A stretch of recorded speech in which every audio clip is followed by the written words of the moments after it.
Blair County Commissioners have been exploring the possibility of building a new prison. Because the current one in Hollidaysburg is one of the oldest buildings in the county, which begs the question, is it too old to safely serve prison staff and inmates? Our Jordan Mansberger examines what a new lockup could mean for security breaches and the bottom line.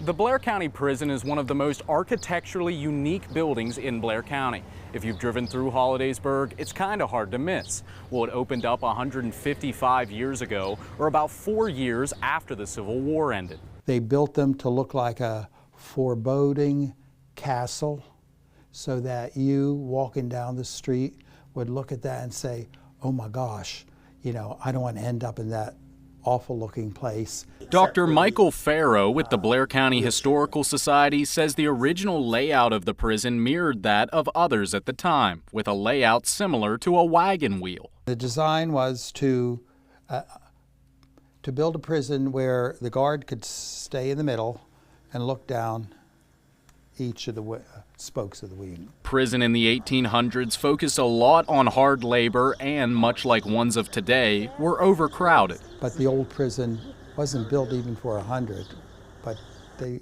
managed to put them in there. Despite modifications and modern upgrades, the prison has been plagued with issues in recent years, from security breaches to overcrowding. Blair County Commissioners have been looking for years at the feasibility of building a new one, but where, when, and how much will it cost? The commission recently hired a property broker to look into purchasing land. Probably had the company look at probably 12 different properties. County Commissioner and Prison Board member Dave Kessling says finding location land is the easy part. And if we do, then we would enter into a 90-day agreement to do testing. We'd have to do core samples and make sure there's no hazardous waste, things like that.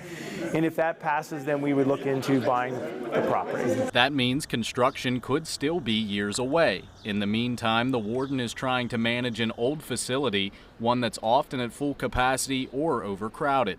Ideally, the inmate population should be between 370 to 390. The warden has the ability to transfer inmates to other facilities, but that comes with a cost to taxpayers, something they try to avoid. No individuals being housed out because of overcrowdedness. And what about the age of the facility? Does the outdated design pose a danger? I'll say this, it's not optimal right now for the staff or the individuals that are incarcerated there. Last September, the Blair County NAACP joined the Pennsylvania Prison Society for the first full civil rights audit of the Blair County Prison, and the results were shocking.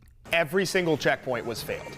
And according to PPS officials that we engaged with, it was one of the worst inspections that they had seen in 25 years. The conditions of the prison right now are completely deplorable, and the commissioners are not denying that. Everyone mutually agrees that the prison is in dire straits. President of the Blair County NAACP, Andre Halsey, says that they regularly get reports from families and inmates of all-day lockups due to understaffing, meaning inmates are denied what he considers adequate fresh air or exercise. Blair County Prison might be called a prison, but it is in fact a county jail. The majority of individuals housed there have not been convicted of a crime. Their human rights are just as important behind those cell doors as ours out here on the streets. So building a new prison seems to be the consensus, but how much will it cost taxpayers? Kessling says right now they can't give an estimate because they're still in the early stages of planning and still have to figure out several details like, we need to make a determination, are we going to have housing units for juveniles? And if so, how big is it? Are we going to have male and female? And then we don't know, how many beds would that be? Halsey says there's plenty of talk about the possibility of privatizing the new prison as a way to reduce costs, but that raises other concerns. Privatization of a prison might save the taxpayers some money, but will it protect the rights of individuals going forward?